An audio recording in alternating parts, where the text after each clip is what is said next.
Bonjour à toutes et à tous et bienvenue dans cette grande émission. Je suis ravie de vous retrouver. Si je vous dis randonnée, vous allez me répondre forcément montagne. Eh bien non, pas que. On peut faire de la rando aussi en Vendée.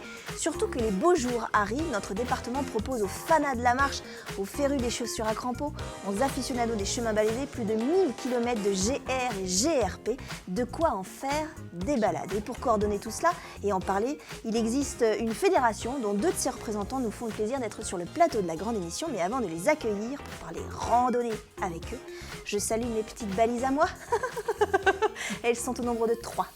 Jean-Luc Vadacarme, Michel Juchereau et Jean Reynaud. Vous allez bien? Très bien, madame. Bien sûr, madame. C'est mon petit plaisir du mercredi. Jean-Luc, vous n'êtes pas venu tout seul, vous venez jamais seul sur cette émission. Non. Vous êtes venu. Il sera question de balises, justement. Oh, c'est incroyable, il rebondit. Il ne sait pas ce que je vais dire à l'avance, c'est ça qui est incroyable. D'accord. Voilà. Mais sinon, il sera question du complexe pigeon, tourterelle, colombe. On ne sait pas. Moi, je dirais colombe. Mais on n'est pas tout à fait Vous n'avez d'accord. pas tort, pas tout à fait. On verra ça tout à l'heure. C'est très joli en tout cas, Oui. très élégant. Michel, on parle popo Oui, popo et couche. pour les enfants. Pour les enfants, parce que ça Je paraît préfère un sujet, préciser. évidemment. Je pourrais faire. Pourquoi Mais vous non, me je regardez précise comme que. Oui, je ne sais pas pourquoi. Bref, pour les. Oui, parce que vous êtes pédiatre. Oui, parce Voilà. que curieusement, c'est un sujet qui est très simple, facile à résoudre, mais c'est une véritable obsession pour certains parents et une grande source d'angoisse. Exactement. Donc on va en parler. Jean Reynaud, on va parler de quoi? D'objets d'art, de jolies sculptures, et puis je vous raconterai des histoires. Racontable. Hélas, oui. On verra ça tout à l'heure. Merci beaucoup, Jean. Alors, nous recevons sur le plateau de la grande émission, on en est ravis pour parler des randonnées, de la randonnée, Jean-Paul Boissonneau. Bonjour, Jean-Paul Boissonneau. Vous êtes le président de la fédération de Vendée, de la randonnée de Vendée. Merci d'avoir accepté l'invitation de la grande émission. Et à côté de vous, il y a le trésorier adjoint de la fédération, c'est Bernard Lobiès. Bonjour Bernard. J'ai une question d'organisation.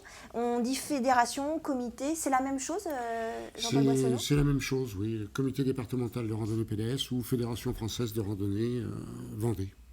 La fédération, c'est combien de licenciés?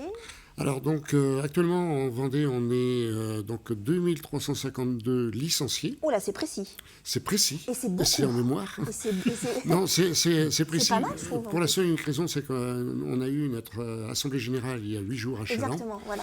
Donc on a rassemblé la majorité des associations et puis un certain nombre de licenciés, de représentants des licenciés. Donc il y a 39 associations affiliées. Donc, D'accord, donc des associations sur le terrain qui en fait oui, sont voilà, fédérées qui sont par la un petit peu fédération. dispersées dans la Vendée. Et puis donc 39 associations et 2352 licenciés. Surtout qu'on a eu une progression très importante. Enfin, une première progression sur la saison 2015-2016 de 6%. D'accord. Et puis depuis septembre 2016, on a eu une progression de 16,1%. Pourquoi? Oui, mais alors vous Alors expliquez voilà, comment? pourquoi ce boom d'un Tant seul mieux, coup? c'est bien. C'est, ça revient un petit peu à ce qu'on disait tout à l'heure, à la Fédération française de randonnée. Auparavant, ça s'appelait Fédération française de randonnée pédestre. Ah, d'accord. Donc oui, alors que c'était pédestre, donc la randonnée traditionnelle, La différentes marche, la marche, voilà. Et puis depuis quelques années, on a la marche nordique. Oui, il y a C'est différentes choses. Voilà, une nouvelle activité. Et puis la marche aquatique, côtière. Oui, c'est ça. Donc, Donc la marche dans l'eau. Alors donc, ça voilà, fait donc on augmenter envoie les images. voilà. Et donc effectivement, ça nous a apporté de nouveaux licenciés. D'accord. Et puis rajeuni aussi un petit peu l'effectif. Parce que la marche traditionnelle, bon, je ne veux pas dire, Ah oui, vous c'est trouvez un petit que peu plus de c'est- 60, la soixantaine. Au Voilà. niveau de l'âge, vous voulez dire? Oui, au niveau de l'âge. Donc c'est fait plutôt Alors pour les que la seniors? marche nordique, la marche aquatique, bon, ça a gêné un petit peu, parce que c'est un petit peu plus sportif. Ah, la marche aquatique, il faut y aller quand même, Bernard. La marche aquatique, vous oui. vous avez Non, essayé j'ai pas encore essayé, mais ça me tenterait. Mais Oui. effectivement, de faire la marche aquatique, parce marche aquatique. qu'il faut monter les genoux, hein. Il faut, Tout à fait, c'est oui. pas des petits. Et on n'est pas obligé de savoir nager. Ah, mais ça, non, C'est mais, pas une obligation. non, mais c'est vrai, c'est pas. Non, mais Non, c'est- ce n'est pas une obligation, oui, voilà. on n'est pas assez loin. Mais ah oui, Non, c'est quand non, même- on est équipé avec une combinaison, et puis donc on marche jusqu'au niveau de la poitrine, enfin du thorax. Ah oui, donc il faut. Et puis donc, comme on voit, oui, voilà, et quelle que soit la météo. Oui, donc, en Mais plein peut-être- hiver, on peut le faire. Peut-être pas les derniers jours, Oui. parce qu'avec la tempête qu'il y Là, a eu là, sur oui, la Vendée, oui. je pense que c'était pas trop conseillé non plus. Et Bernard, quand je dis il y a une sorte de saisonnalité quand même à la randonnée. Je dis que les beaux jours arrivent et donc forcément les gens mettent plus le nez dehors. Oui. Effectivement, et c'est plus agréable de faire des randonnées quand il fait beau et chaud, quand il pleut ou qu'il y a du vent. Ouais. Mais sinon, il existe des équipements de la randonnée qui sont très efficaces et qui permettent de faire de la randonnée, même par temps de pluie. De toute façon, lorsqu'on fait de l'itinérant, c'est-à-dire qu'il y a deux types de randonnées, soit des randonnées à boucle sur la journée, Ouais. soit des itinérants, on part du point A au point B, et là il faut plusieurs jours. Donc Ah oui. c'est indépendamment de la météo, donc effectivement on peut être amené à marcher dans des conditions de météo qui ne sont pas très favorables, mais il existe des équipements qui soient efficaces, qui soient légers aussi. Oui, c'est ça, parce qu'il faut quand même y aller de sac à dos, il faut que ce soit assez transporter, léger. voilà, c'est ça. Il faut... Le poids, Oui, oui, le poids est un élément, comment dirais-je, important dans la randonnée. Ouais, Pas j'imagine la pas. randonnée à la journée, mais la randonnée itinérante, le poids est important, et faire un bon sac à dos est aussi important. Ah, ça c'est important. Jean-Paul Boissonneau. Et je voulais dire des bonnes chaussures, être Ah bien ouais. chaussé. Pas faire comme certaines fois on voit en montagne ou même chez nous, malheureusement, des gens qui sont très mal équipés, qui ont des problèmes après d'entorse, de foulure, Ouais, ou d'articulation, des choses comme ça. articulations, etc. Donc il faut systématiquement, avant de partir, il y a une préparation. Alors justement, randonnée, ce que je disais dans ma petite introduction, rando, on pense forcément montagne, mais non. Non. On ne peut pas dire qu'on est à un point très haut en Vendée. Hein. Saint-Michel-Mont-Mercure, on ne peut pas dire que ce soit hyper haut. La rando, on peut en faire tout le Je temps. suis de Saint-Michel-Mont-Mercure. Non, je n'ai rien contre Saint-Michel-Mont-Mercure, mais c'est Le point pas... culminant, 290 mètres. Oui, alors ne me dites pas que c'est haut, 290 mètres. C'est Mais accidenté. c'est accidenté. Mais ce que je veux dire, c'est que la randonnée, c'est pas que dans des endroits où il y a des montagnes ou des hauts plateaux ou des choses comme ça. On peut en faire chez nous. Ah, tout à fait, oui. On peut, même en plaine, on fait de la randonnée. Oui, oui, même sur la côte, sur le bord du littoral. Ce qu'on a vu. On va parler tout à l'heure de GR ou GRP, Oui. ce que ça veut dire, mais sur le littoral, on a donc un tracé tout le long de la côte vendéenne et qui permet aux gens de la côte, et il y a des boucles aussi. De profiter Oui. des chemins. Oui, voilà. Et moi, je vous poserai la question tout à l'heure, mais de savoir s'il y a des endroits en Vendée qui n'ont pas justement de chemin de rando, mais ça on verra tout à l'heure, parce que d'abord on va parler, c'est hyper important, parce qu'il faut être propre aussi quand on fait une rando. D'accord. Oh, la transition. Propreté avec Michel.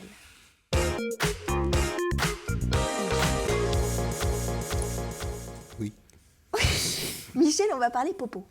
Oui. Alors, il y a deux préoccupations chez les mères, je suis bien placée pour le savoir, c'est le pot, parce qu'on n'a qu'une envie, c'est d'arrêter ces fameuses couches, et le poids de l'enfant. Mais c'est d'abord le pot. C'est ça. Oui, c'est l'âge. C'est surtout l'âge. Et quand est-ce que ça se termine? Le Ou quand mien, quand ça il commence? a marché à tel âge, il a dit son premier, Oui. et il a été propre à tel âge. Oui, il y a un côté compète. Voilà. Il y a un côté compète entre les mères de famille et les pères de famille aussi. Voilà. Surtout les mères. Surtout les grands-mères, d'ailleurs. Ah oui, ah ouais. L'âge minimum pour le pot, c'est quand? 18 ans. Ça évolue avec les... on va parler de peau, mais j'imagine que les populations que connaît Jean-Luc, c'est un sujet qui ne doit pas se poser souvent parce que c'est vraiment un outil de civilisation. Ouais, et c'est un outil c'est de vrai, malheur, tout à le fait. pot. Ça ne sert à Oh, rien. ouais. On le fait toujours trop C'est ça. tôt.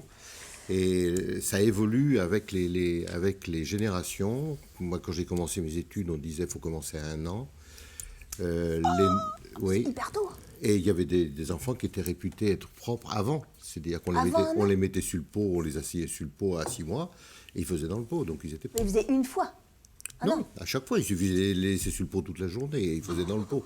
Donc ils étaient propres. Donc ça, c'était au début de vos études. Et Alors, aujourd'hui? l'apprentissage de la propreté, Oui. qui est un apprentissage de quelque chose qui va servir pour se socialiser, ça nécessite une maturité. Oui. Et la maturité chez l'enfant, il faut qu'il comprenne ce qu'on lui demande, Oui. et il faut qu'il soit dans une dynamique de devenir propre, d'abandonner ses habitudes de bébé. D'accord. Alors on dit que avant 18 mois, ça sert à rien, D'accord. strictement à rien, sinon à rendre les enfants constipés. Et qu'il y a 2 repères qui permettent de dire on peut commencer à le mettre sur le pot, c'est qu'il soit capable de dire moi. D'accord. Moi, c'est-à-dire qu'il a acquis le moi, c'est la première chose. La deuxième chose, c'est qu'il puisse maîtriser ses sphincters. Et ça survient à une période de la vie où il y a un exercice qu'il est capable de faire, c'est monter les escaliers. Donc, Même en alternant les pieds. ce qu'il faut faire, c'est il monte l'escalier et en haut, il y a le pot. On est d'accord. Si vous voulez. Non, mais voilà, C'est comme plus ça. facile qu'à la descente. Non, vous ne le poussez pas dans l'escalier. Non, sinon ça ne va pas le Enfin, faire. c'est un repère D'accord. de développement psychomoteur. Euh, Avant, ça sert à rien. Avant, ça sert à rien. C'est-à-dire Avant, que ça sert à rien. Absolument à rien. Il y a un mode d'emploi. Oh bah oui, un emploi, mais c'est surtout d'éviter les erreurs vraiment grossières. C'est-à-dire Où est-ce qu'on va mettre le pot? Bah, bien entendu, à l'endroit où on met le pot d'habitude, c'est-à-dire les toilettes. on ne le met pas au milieu du salon. On ne le met pas au milieu du salon ni de la table de salle à manger, bien entendu. Pendant le repas. Ce qui d'ailleurs se fait rappeler que les toilettes, c'est un endroit qui est fait pour ça. Oui. Et qu'il y a une porte aux toilettes. On ferme et la que- porte ou pas quand le... Il faut mieux fermer la porte. Il faut mieux. D'accord. Ça leur apprendra Et on n'attend pour plus tard. pas à côté de la porte en disant alors Non, mais tu- on peut quand on est une mère très attentive, on peut aller dans les toilettes en même temps que lui. Oui, mais on ne fait pas en même temps. Non, Ah bon, bien sûr que non. chacun a son intimité. Non, mais on est. Regarde on comme est fait là, maman. ouais, non. On est d'accord, alors c'est pas là- très classe. Alors là, c'est quelque chose Oui, qui je se sais. fait beaucoup. Je Voilà, sais, ça, je c'est- sais. bon. Ça, c'est où, quand il faut repérer le moment où il a envie d'aller sur le pot. Donc, mais ça, les mamans le savent très bien. Bah, quand il commence à bouger un voilà, peu là. voilà. Donc, Mais il quand faut il le choisir. dit d'ailleurs, il y a des moments Ou où quand il dit. il le dit. D'accord. C'est pas la peine de le faire quand il n'a pas envie. Alors, très vite, parce qu'on est déjà encore à déjà bourg, quand il a fait, est-ce qu'on fait ouais, bravo mon Alors, fils, il faut peut-être ma pas en faire fille trop non Voilà. plus. N'empêche que la selle C'est- c'est- qu'il a fait dans le pot, c'est un cadeau qu'il fait à sa mère. Et il faut le prendre comme un cadeau. Les cadeaux de fête Ouais. des mères, on dit jamais c'est moche. Non, Et mais- là, le caca, il est pas moche. Je mais, suis d'accord. Mais on va lui faire vivre au caca le sort normaux des cacas, c'est qu'on va le mettre dans D'accord. la toilette, on va tirer la chasse d'eau. Et on va dire au revoir, caca. Voilà. Mais D'accord. c'est pas la peine non plus de Oui, faire un feu non, parce que d'artifice à si vous chaque voulez, fois. entre le caca et le collier de nouilles, je préfère encore le collier de nouilles. Quoi. Vous voyez ce que je veux dire? Le caca, je suis moins d'accord. On verra les couches après. Merci Michel. Tout de suite, sans aucune transition, Jean-Luc.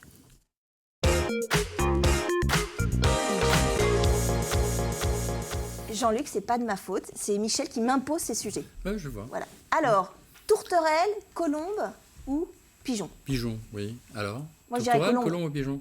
Bon, alors c'est très simple. Hein. Colombe, en fait, c'est une désignation vernaculaire qui est le symbole de la paix. Et c'est tout. En fait, tout pigeon ou colombe blanche... C'est la même chose? Tout pigeon colombe blanche peut être appelé colombe, tout simplement. Ou D'accord. tout tourterelle, pigeon D'accord. blanc peut être appelé colombe. D'accord.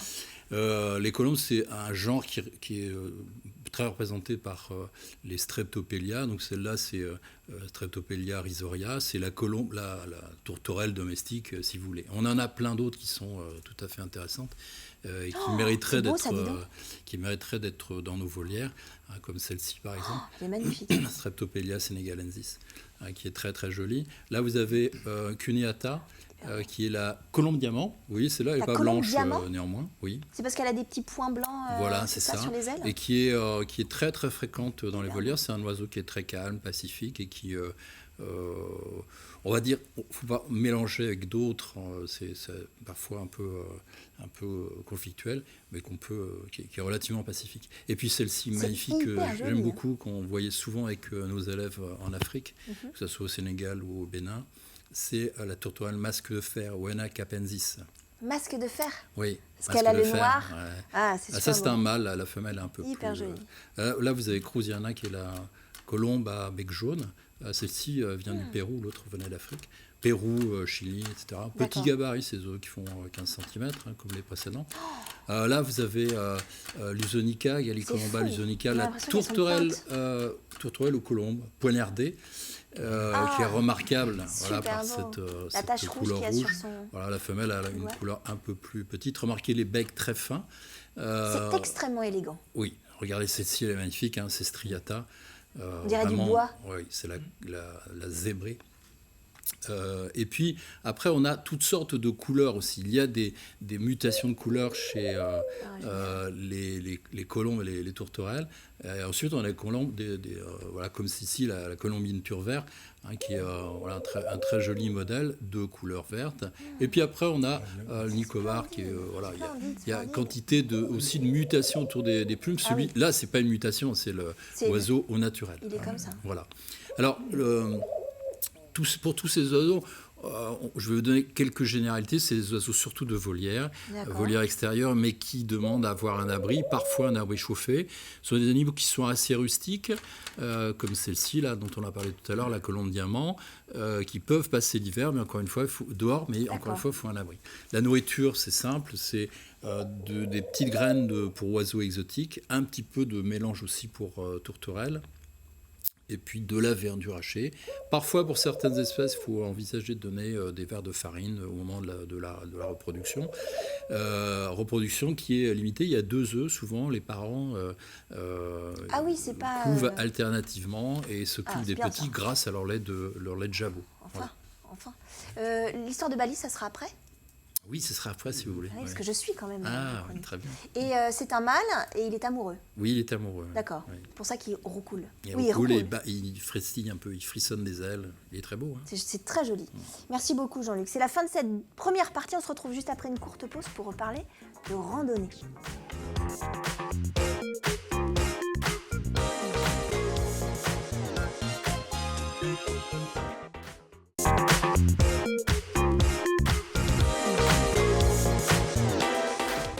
De retour dans la deuxième partie de cette grande émission consacrée à la marche et plus spécifiquement à la randonnée. Nous sommes en compagnie de Jean-Paul Boissonneau, le président de la Fédération de la randonnée de la Vendée, et de Bernard Liobès, le trésorier adjoint de cette fédération. D'ici quelques instants, la fin de la chronique de Michel sur la propreté et le début de la chronique de Jean.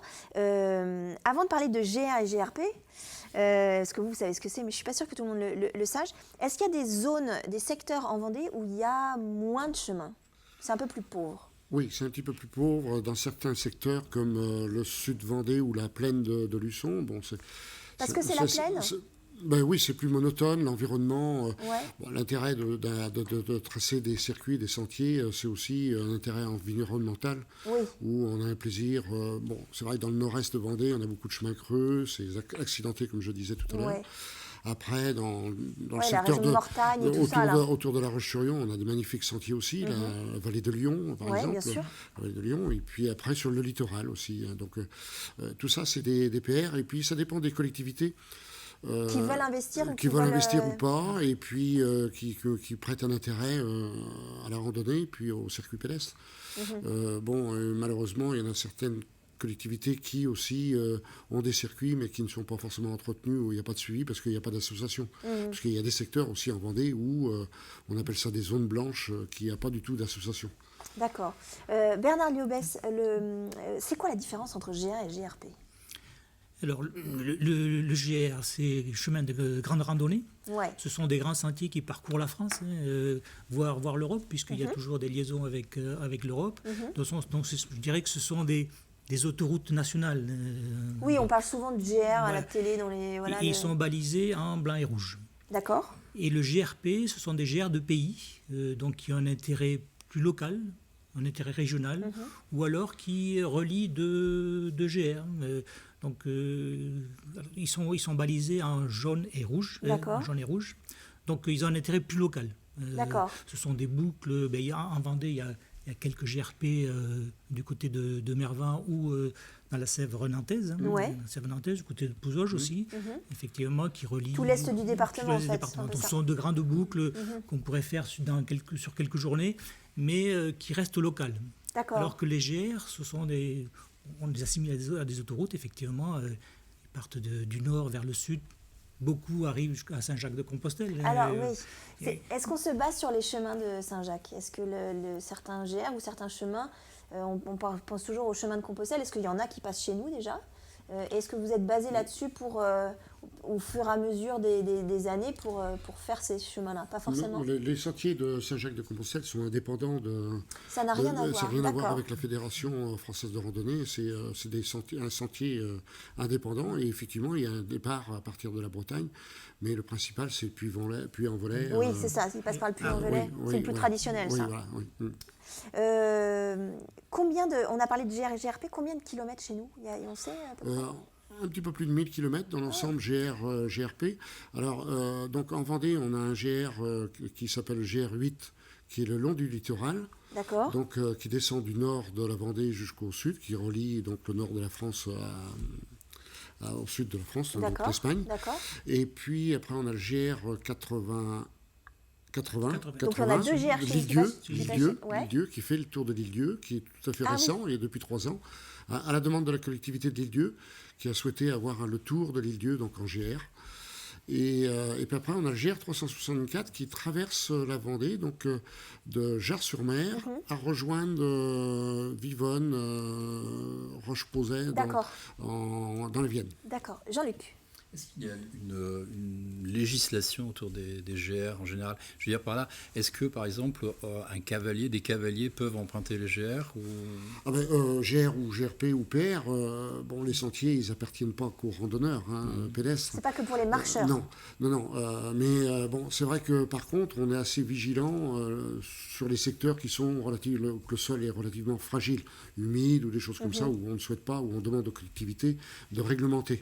Mais autrement, les sentiers pédestres sont ouverts aux vététistes, aux équestres, voilà.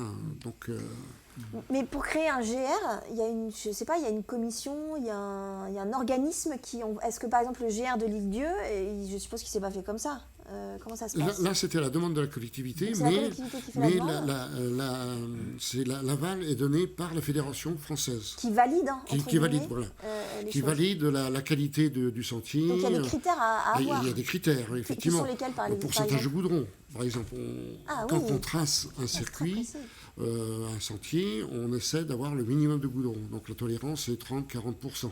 D'accord. Pour que ça soit, qu'il y ait un intérêt. D'accord. Là, c'est pareil, quand il y a un sentier ou un PR qui est labellisé, parce qu'il y a des PR qui sont labellisés, qui ont le label, eh bien, le critère principal, c'est effectivement le pourcentage goudron. D'accord. Autrement... Si on est au-dessus, on ne peut pas être considéré comme un GR. Non, voilà. D'accord. Et est-ce qu'il y a des collègues... Il y en a un certain nombre, il y en a un certain nombre de PR, une multitude de PR en Vendée qui existent, mais qui n'ont pas forcément le caractère label qu'on souhaiterait. On va y revenir bien sûr à la randonnée et puis au bienfait aussi de la randonnée et de la marche. Ce que ça procure. Non mais c'est vrai. Jean, vous me regardez, mais Si, tout à fait. je dis pas que des bêtises. Non. Mais d'abord, on va reparler propreté avec Michel Juchereau. On a parlé du popo. Oui. Les coucouches. Oui. Quand est-ce qu'on les enlève? Alors c'est l'autre Pour partie. les enfants ça. toujours. C'est l'autre partie. Alors ça a un intérêt. Ça coûte un bras. Déjà. Voilà. Bon, ça coûte hyper cher. Il y a cher. cet intérêt-là. Bon. Il y a des critères que Mais ça la coûte cher. suppression des couches a une autre signification. C'est-à-dire qu'il y a trois outils qui sont les outils de bébé, qui sont le biberon, la totote et les couches. Et la suppression de ces 3 outils va propulser l'enfant vers les grands, vers la socialisation. Et donc les couches, il y a un moment qui est idéal pour supprimer les couches, c'est quand on les met à l'école. C'est-à-dire quand on a décidé de... Alors quand on a décidé de le mettre à l'école, mais on s'y prend quand même un petit peu à l'avance. Pas à peine. C'est-à-dire qu'on le met à l'école, on lui dit tiens, on les couches, débrouille-toi. Il a ses couches et on lui dit quand il ira à l'école, tu n'auras plus de couches et puis c'est tout. Oui, mais il y a des accidents. Il n'y a pas à l'école. Il continuera d'en avoir à la maison. Mais la définition, la définition de la propreté, c'est pas de le faire dans le pot, c'est pas de le faire dans les toilettes, c'est de ne pas faire quand on n'a pas le pot ou les toilettes. Exactement. C'est-à-dire qu'il deviendra propre il sera propre à l'école et il sera propre à l'école avant d'être propre à la maison. Et les écoles qui disent, alors je ne sais pas si on dit toujours. Les écoles, c'est à la propreté. Si votre enfant n'est pas propre, vous ne le faites pas rentrer à l'école. Et c'est une très bonne idée. Les instituteurs ou institutrices signalent bien que l'école, il n'y a pas de couches, on est chez les grands. Donc la première chose à faire, c'est de supprimer les couches. Alors en revanche, il y a un mode d'emploi de la question posée par l'instituteur ou l'institutrice qui vous dira est-ce qu'il est propre? Oui. Si on dit non, il n'est pas propre, ça va tiquer logiquement, un peu. l'institutrice va dire vous attendez un petit peu. Ouais. Si on dit il est propre, la plupart du temps on ment. Oui. Alors, mais c'est vrai. Bien sûr. On ment. Mais il y a une réponse à donner, c'est presque. Non, mes enfants étaient parfaits. Moi, ils étaient propres depuis très longtemps. Ils sont nés propres. Est-ce qu'il est propre? C'est un grand malheur, ça. Est-ce qu'il est propre? Faudrait le faire examiner. Voilà. Est-ce qu'il est propre? Presque. Et c'est vrai. Il sera propre à l'école. Dans les 2 jours ou 3 jours qui vont venir, il va être propre. D'accord, donc c'est pas avant, parce que souvent on se dit, oh là, on va prendre les vacances de printemps juste avant, et puis on va tester ça, quoi. Si j'ai voulu parler de ça aujourd'hui, c'est surtout pour dire aux gens de ne pas se prendre le chou avec des histoires. Ça devient... Il y a véritable des angoisses autour de ça. Et pipi au lit? Pipi au lit est normal jusqu'à 6 ans ou 7 ans. Alors là aussi, on ne s'affole pas. Ah oui. C'est long, bien sûr, long. c'est long. D'accord, Pipi On aussi. vit dans des milieux où il faut être propre. On parlait un jour, je ne sais plus, il y a 2 ou 3 séances là, on parlait des garçons qui faisaient pipi assis pour raison Oui, de propreté. Parce qu'il n'y a pas la Mais gougoute sur arrêtons avec sur ça. le petit machin. D'accord. Attends, d'abord, c'est pas sale, hein, il n'y a qu'à passer l'éponge. Et puis d'autre part, il y a des choses plus importantes que la propreté. Oh ben la propreté c'est quand même important. Je suis Mais- désolée Michel, mais les paquets de couches c'est c'est hyper embêtant. cher, c'est C'est hyper cher. cher. C'est cher. Et puis au bout d'un moment on n'en peut plus. Oui, mais c'est cher, mais qu'est-ce que ça a changé C'est la vrai, vie je des suis d'accord. dermatologues? Parce qu'avant, suis je n'avais pas d'accord. connu ça. Je parle d'un temps que les temps de moins de 20 ans, où il n'y avait pas de couches, c'était des couches en Je tissu. sais, je sais. On avait des érythèmes fessiers. Oui, et puis Inguérissable. maintenant les enfants ils savent même plus s'ils ont fait ou ils n'ont pas fait. Les couches sont tellement absorbantes et etc. C'est Comme vrai. les couches pour les dames. Non, c'est même pas. Et Michel, c'est Mais pas si, moi qui en mais ai c'est les parlé, mêmes. c'est vous. C'est les vous. mêmes. On s'était mis C'est les d'accord, mêmes. on n'en parlerait pas. Hein? D'accord, c'est les mêmes. Il y a même Pardon. des couches pour la piscine. Oui, Pour mais les les enfants. waterproof qui ne marchent absolument pas, je tiens à vous le dire. Parce que la couche, elle descend au niveau des genoux. Ça s'alourdit, oui. Non, mais Et qu'est-ce qu'on fait des couches quand elles sont sales? On les met dans quelle poubelle? Ah, ça, c'est une question intelligente. Ça sera pour une prochaine émission, mon cher Jean, parce que maintenant, c'est vous. Ah bon?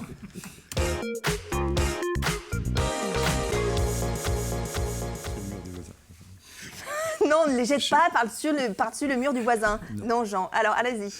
Je voulais commencer sur 2 choses. Je viens de passer un week-end à Paris qui a été très agréable, merci. Mais tous les jours.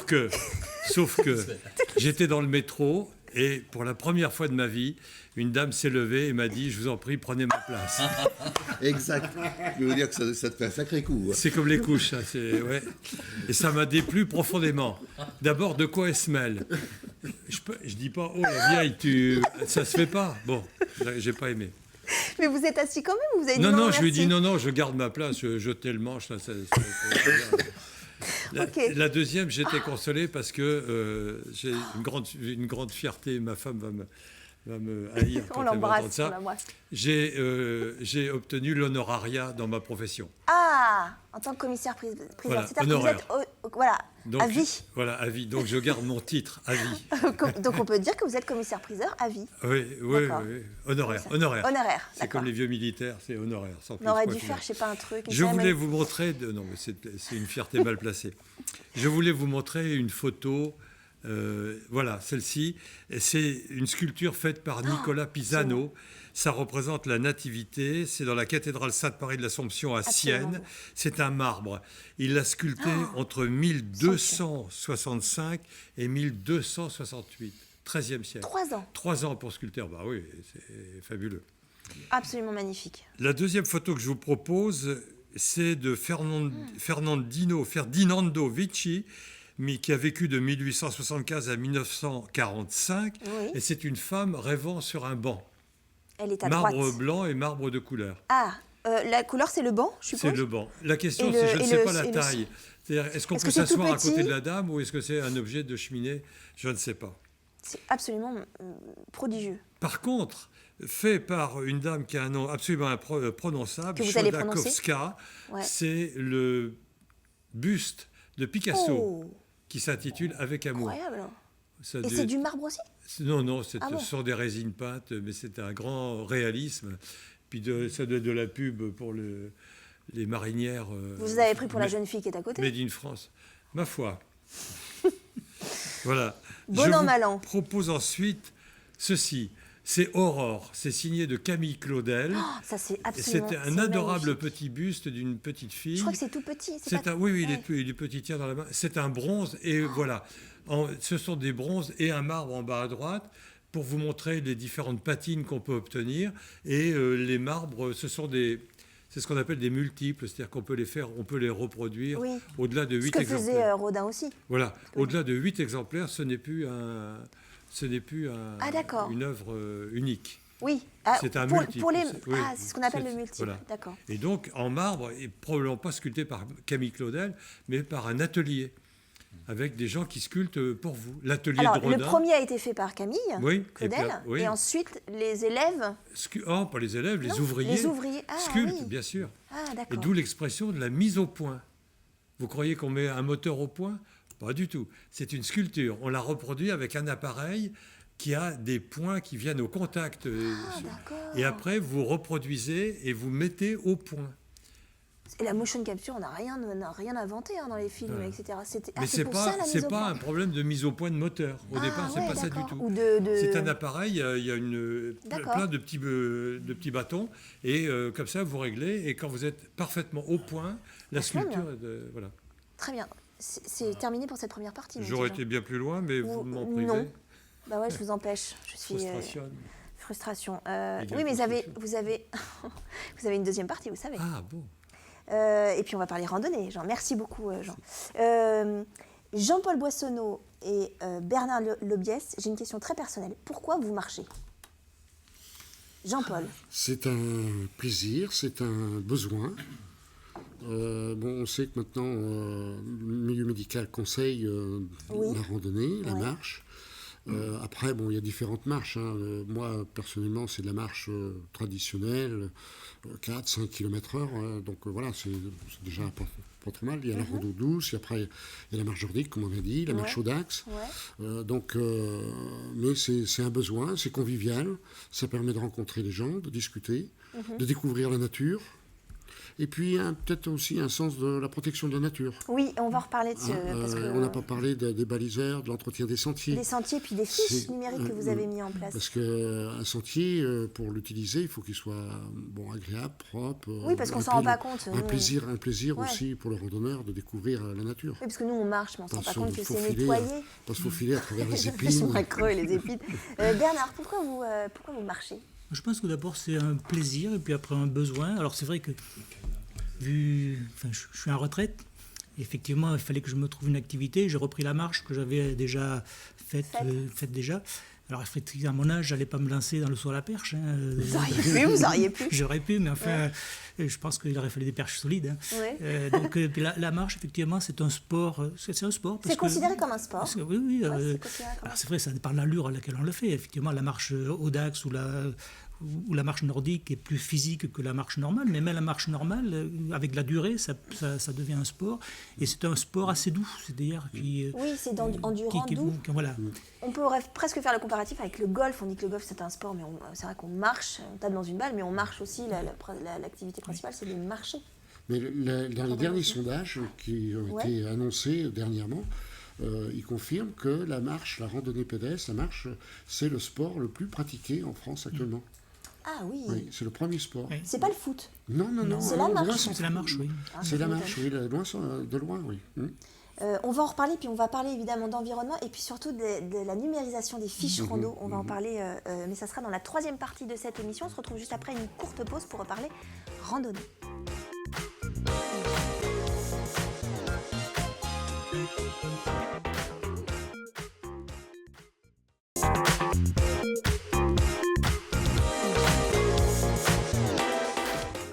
De retour dans la troisième et dernière partie de cette grande émission consacrée à la randonnée, à la Fédération de la randonnée. Les beaux jours arrivent, donc on va peut-être sortir un petit peu le nez des maisons pour aller marcher. Nous sommes en compagnie de Jean-Paul Boissonneau, le président de la Fédération de la randonnée de la Vendée, et de Bernard Lobiès, son trésorier adjoint. D'ici quelques instants, la suite de la chronique de Jean-Luc et la suite de la chronique de Jean. Mais avant, on va parler environnement. En même temps, c'est un peu en lien aussi avec votre chronique, Jean-Luc. Marcher, faire de la randonnée.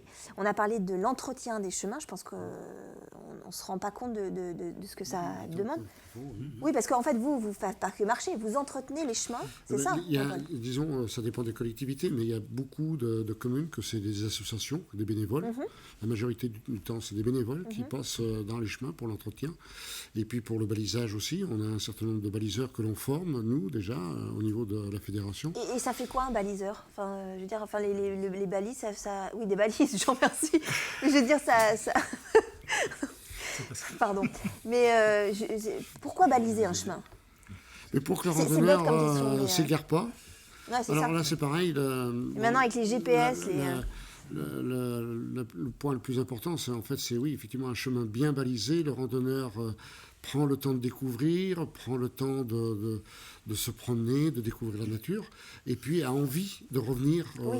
Alors que s'il se perd, s'il cherche, il ne revient pas et il ne fait pas de la propagande comme il faut pour le secteur. le GR ou les... Oui, voilà.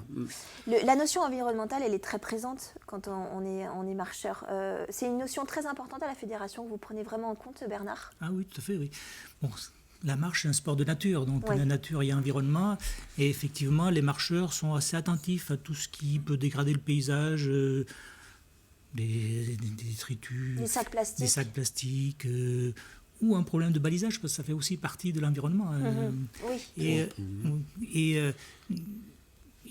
Enfin, c'est pas encore assez répandu, mais effectivement, il y a le marcheur qui découvre une anomalie sur le terrain a la possibilité de le signaler, D'accord. soit par des fiches qu'on appelle écouveilles, ou soit par un site national qui s'appelle Suricat, qui Oui. est spécifique au sport de nature, pas simplement au sport. ouais. Et le randonneur donc signale d'abord l'anomalie et la géolocalise.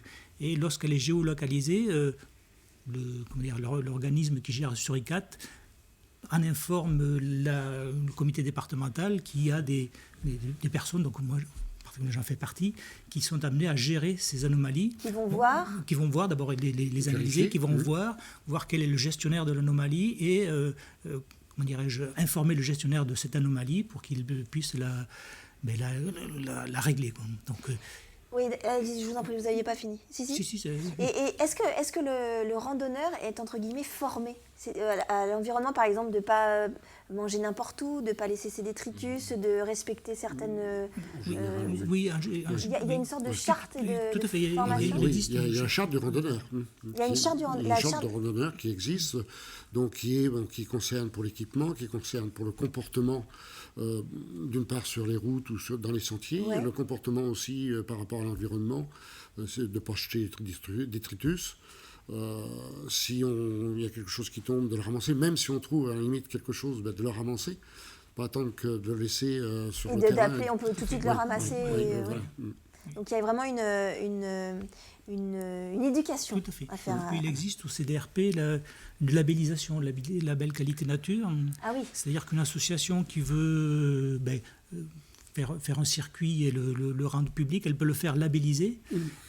Donc il y a certaines conditions effectivement de proportion Des de goudron, critères, des critères, des critères.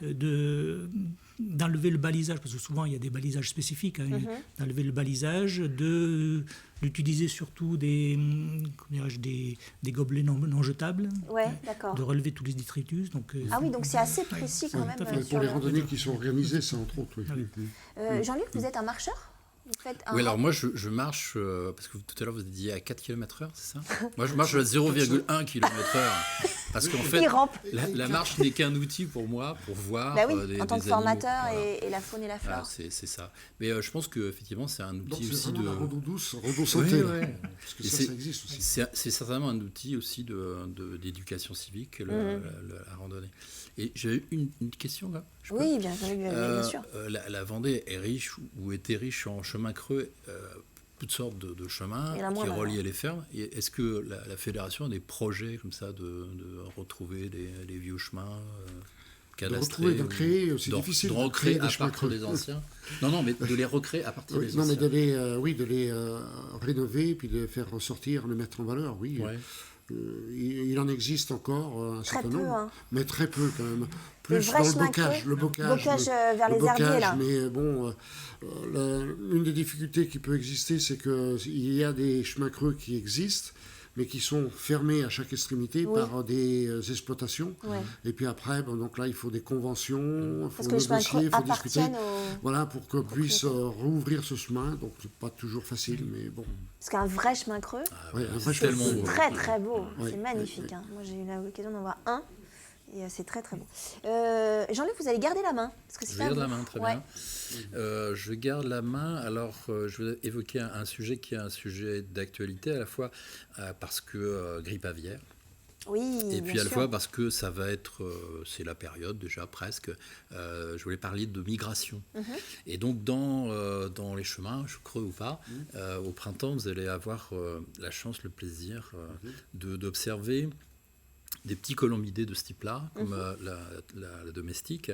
Et il y en a un qui est absolument magnifique, qui est Streptopelia turtur, c'est la tourterelle Streptopelia turtur, mais c'est la tourterelle des bois. Voilà.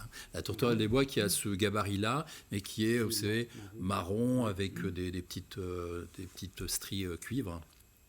Et donc, ça fait partie de ces oiseaux qui sont très, très menacés. En Grande-Bretagne, par exemple, 80% du cheptel turture a quasi disparu.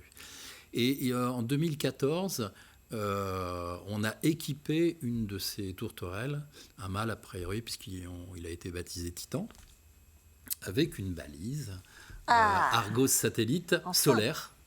Ce qui permet d'avoir une très très grande amplitude.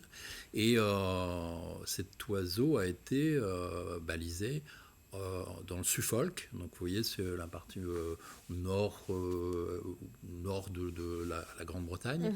Et on a observé, on a regardé sa migration. Alors cet oiseau il est parti et il a mis 1 mois pour rejoindre le Mali. À raison au maximum 60 km/h dans chacun de ses vols. Vols qui faisaient dans les 600 à 700 km à chaque fois.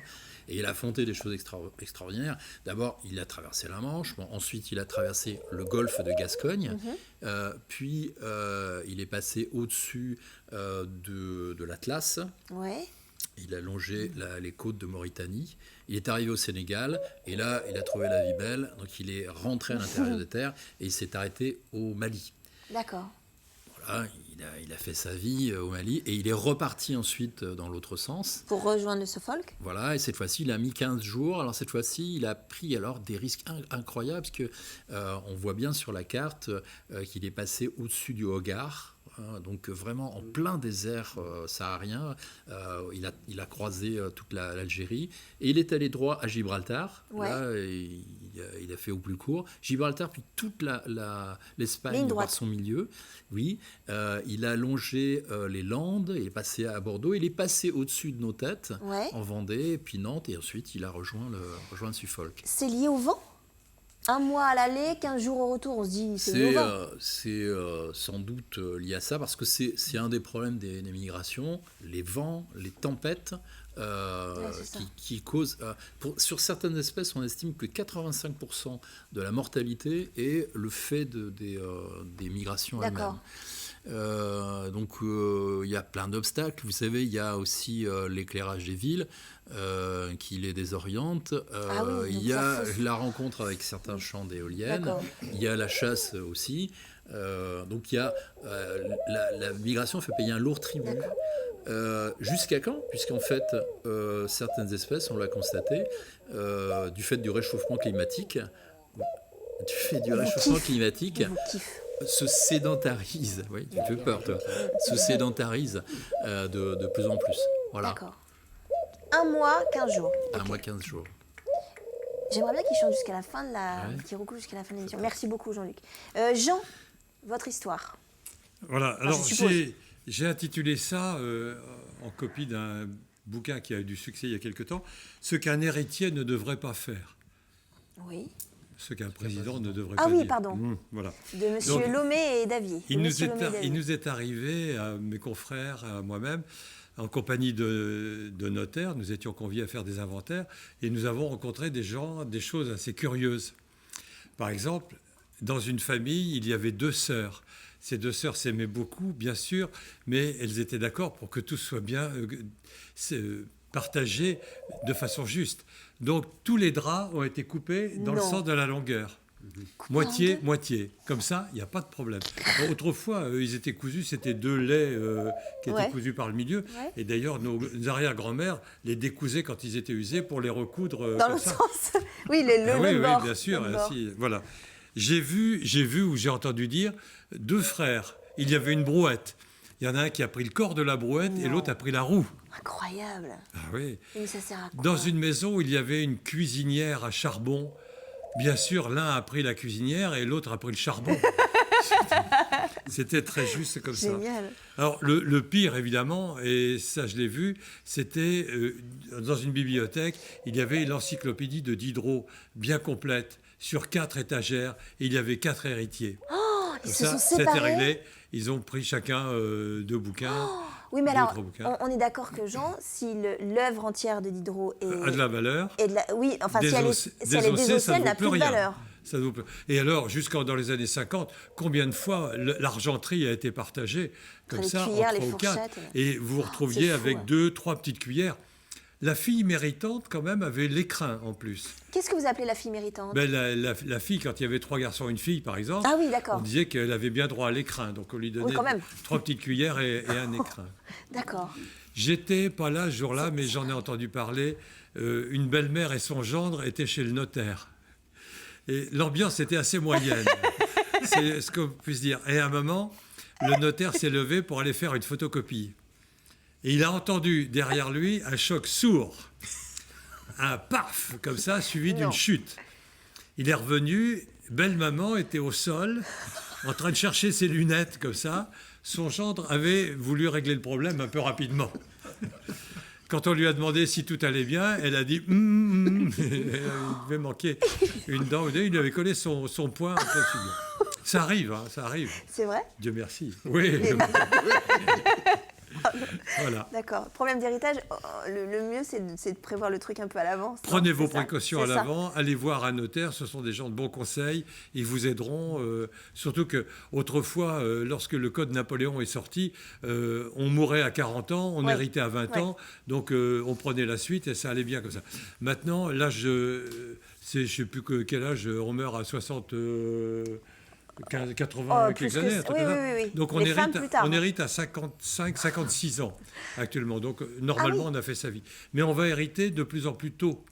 D'accord. Parce que les parents, Donc on est de plus en plus en forme. les parents vous fabriqueront de plus en plus tard. Oui, tout à fait. Donc vous serez plus jeune lorsqu'ils D'accord. auront atteint les 80 D'accord. quelques années. Ok.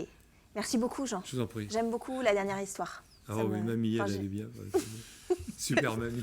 Super. Merci beaucoup. On va terminer tranquillement cette émission sur la randonnée. Et je voulais parler... Alors, parce que moi, GR, je pense tout de suite au plan, vous savez, les grandes cartes, etc. Et non, plus du tout. Maintenant, vous avez numérisé, c'est ça, les différents... par des fiches. Alors, c'est-à-dire que comment ça se passe? Je peux avoir ça sur mon portable? Comment je peux faire? C'est rando fiche, c'est ça? Rando fiche, oui. Tout à fait. Et je crois que les Pyrénées-Orientales, l'Hérault et l'Allier, ils s'y sont déjà mis. Ça consiste en quoi? Alors, Bernard, ce qui vous a- êtes spécialiste des randofiches. Pour spécialiste, c'est un grand mot. En fait, c'est le produit fini d'une opération qui a commencé bien Il y a plus longtemps. tôt et qui est dans le vocable numérisation des sentiers, qui a D'accord. été initié par la fédération. Donc le premier travail qui est fait, c'est de parcourir le sentier avec un GPS. D'accord. Un GPS. Le GPS, lui, va, comme tout GPS, enregistrer ce qu'on appelle la trace numérique, Oui. mais aussi il va enregistrer les distances. D'accord. Il va enregistrer aussi les altitudes. D'accord.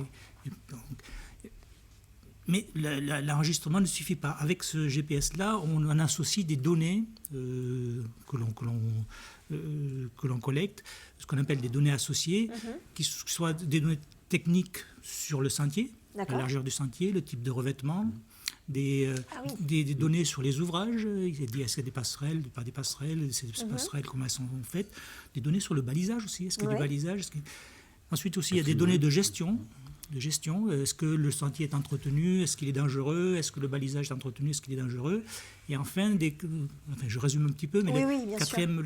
la troisième partie, c'est les données de patrimoine, c'est-à-dire des points d'intérêt, les châteaux, des pas châteaux, châteaux, des églises, voilà. voire des hébergements. D'accord. Des Oui. hébergements. Et donc tout est rassemblé dans le même Voilà, tout est rassemblé même document. dans le même document, dans une base de données, ce sont des Ouais. données numériques, et c'est à partir de ces données-là qu'on peut faire des randofiches. C'est-à-dire D'accord. que les randofiches, il y en a plusieurs types. Vachement pratique. Donc c'est encore le format papier, les randofiches. Ah oui. Donc, dans la première page, vous allez voir la distance du sentier. Ouais.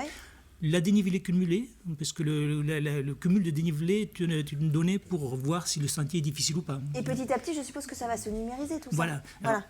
C'est un projet, c'est ça. Alors, tout de suite, on le sort sous format papier et à terme, ça pourra être téléchargeable sur un smartphone. D'accord. Et comme la trace sera numérique, D'accord. si le smartphone est équipé d'un GPS, on pourra suivre effectivement. Et avec maintenant, le GPS. les smartphones sont tous équipés d'un GPS. Voilà. Donc c'est plutôt bien. Merci beaucoup. C'est déjà la fin de cette émission sur les randonnées. Je n'ai qu'un mot à dire. Procurez-vous ce bouquin. C'est Vendée Rando. C'est fait en collaboration avec la fédération. Et puis quand il y aura les fiches numériques, qui existent déjà, les fiches qui existent etc. Mais le numérique, évidemment, ce sera, vous pourrez avoir toutes vos données dans votre poche. Je voulais juste dire aussi qu'on a vu le site internet, si vous voulez avoir plus d'informations, vendée.ff-randonnée.fr. Et je voulais juste dire que vous êtes aussi à la bicentenaire bientôt. À La Roche-sur-Yon, c'est ça? C'est en avril. Prochainement, le 2 avril. 2 C'est le avril, 2 avril, 2 voilà. avril, où il y a énormément de randonnées. Il y a beaucoup de gens qui marchent, qui voilà, et notamment les 3500 marches. 3500 marches. Exactement, voilà. Merci beaucoup Bernard Lebiès, merci beaucoup Jean-Paul Boissonneau. Messieurs, à la semaine prochaine. Moi, je vous souhaite une très belle soirée sur TV Vendée et je vous dis à demain. On va dire ça.